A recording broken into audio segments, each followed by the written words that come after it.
13 दिसंबर से संसद में संविधान पर 2 दिन चलने वाली विशेष चर्चा की शुरुआत हो चुकी है। बीजेपी और कांग्रेस इस चर्चा में एक दूसरे के आमने सामने है। दरअसल कांग्रेस लंबे वक्त से बीजेपी पर यह आरोप लगाते रही है कि वो संविधान में बदलाव की तैयारी में। बीते लोकसभा चुनाव के दौरान तो राहुल गांधी ने अपने प्रचार के दौरान जोर शोर से इस मुद्दे को उठाया। आज भी वो बाकायदा संविधान की प्रति लेकर बीजेपी पर हमलावर नजर आए। राहुल गांधी अपनी हर जनसभा में संविधान की कॉपी हाथ में लेकर भाजपा पर आरोप लगाते रहे हैं कि यदि बीजेपी सत्ता में आई तो संविधान बदल देगी। एक्सपर्ट की माने तो राहुल गांधी का इस तरह जनता के बीच जाना कहीं ना कहीं बीजेपी को 272 के आंकड़ों पर रुक जाने की वजह बना। अब जबकि संसद में संविधान पर विशेष चर्चा का दौर चल रहा है तो यहाँ पर सत्ता पक्ष और विपक्ष दोनों ही खुद को संविधान के प्रति ज्यादा समर्पित बताने की कोशिशों में। दोनों पक्ष के सदस्य अपने भाषणों में साबित करने की जुगत में हैं कि वो संविधान का सम्मान करते हैं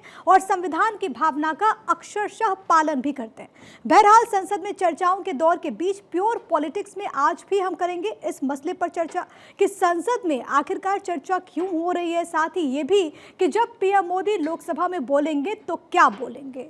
लेकिन आपको बताते चले कि आज का दिन बेहद ज़्यादा महत्वपूर्ण हो जाता है। आपने सत्ता पक्ष और विपक्ष दोनों को सुना। इस वक्त हमारे साथ हमारी पॉलिटिकल एडिटर अदिति नागर कनेक्टेड है।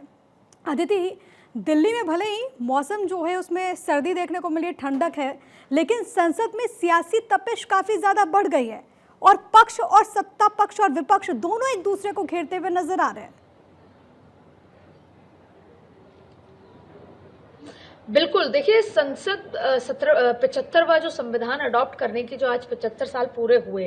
26 नवंबर को जिसका कार्यक्रम हुआ, उस पर ये लगातार 3 दिन चाहे लोकसभा की बात कर लें और अब आने वाले दिनों में राज्यसभा में चर्चा होगी। तो जब चर्चा शुरू हुई और उसके बाद जब आज दूसरा दिन है और आज शाम को 5:30 बजे प्रधानमंत्री नरेंद्र मोदी इस पर बात करेंगे, उससे पहले संविधान की तो चर्चा हुई। संविधान किस पॉलिटिकल पार्टी के लिए कितना मायने रखता है, जब ये स्पीच शुरू हुई, राजनाथ सिंह ने शुरू की, अगर आज का जिक्र करें तो किरण रिजिजू ने शुरू की, तो बार बार ये बताया गया कि इस संविधान के माध्यम से यही संविधान है जो लोगों के हितों की रक्षा करता है और ये भारतीय जनता पार्टी की सरकार इस संविधान के माध्यम से अब तक क्या कर चुकी है, ये संविधान कितना महत्व रखता है।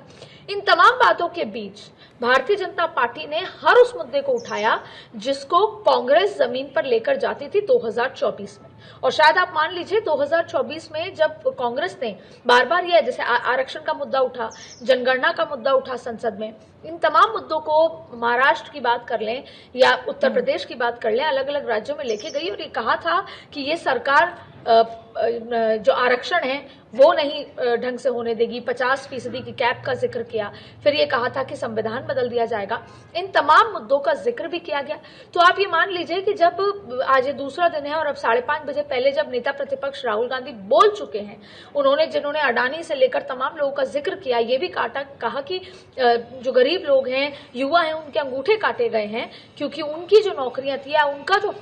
हक था वो अडानी को दे दिया गया, बड़े इंडस्ट्रियलिस्ट को दे दिया गया। तो इस पूरे अभी तक की उसको समझेंगे तो भारतीय जनता पार्टी जाहिर तौर पे ये बताने की कोशिश कर रही है कि संविधान की महत्वता क्या है, लेकिन साथ में उन्होंने इमरजेंसी का जिक्र करते हुए कांग्रेस की या विपक्ष की मंशा को साफ किया है। और वहीं चाहे प्रियंका गांधी हो, राहुल गांधी हो, उन्होंने अडानी के मुद्दे पर संविधान की ये बार बार कहा कि संविधान की धज्जियां उड़ाई गई। आज प्रियंका गांधी ने कहा कि मेरा जो अडानी जो शब्द था मेरी स्पीच में से उसको हटा दिया गया। राहुल गांधी ने बताया, और जब राहुल गांधी ने ये कहा, आरोप प्रत्यारोप की स्थिति देखिए, जब राहुल गांधी ने कहा कि जिन लोगों के अंदर हुनर है उन लोगों के हाथ से नौकरियां छीनकर इंडस्ट्रियलिस्ट को दी गई है, अडानी को दी गई है, उन्होंने धारावी का जिक्र किया, अलग अलग पोर्ट्स का जिक्र किया, तो रविशंकर प्रसाद ने कहा कि आप अंगूठा काटने की बात कर रहे हैं, आपके दौर में आपकी सरकार जब थी तब सरदारों के गले काटे गए थे। तो आप देखिए ये संसद भवन है जहां की तमाम एक एक बात ऑन रिकॉर्ड होती है, दशकों तक रिकॉर्ड में रहती है और इसके साथ साथ पूरा दुनिया, पूरा देश ये देखता है कि संसद के अंदर क्या हो रहा है। तो दरअसल दोनों ही ऐसा लग रहा है जैसे चुनावी भाषण हो, ऐसा लग रहा है कि दिल्ली के चुनाव में संसद का या संविधान का मुद्दा बहुत ज्यादा, आने वाले बिहार के चुनाव में बहुत ज्यादा ये महत्वपूर्ण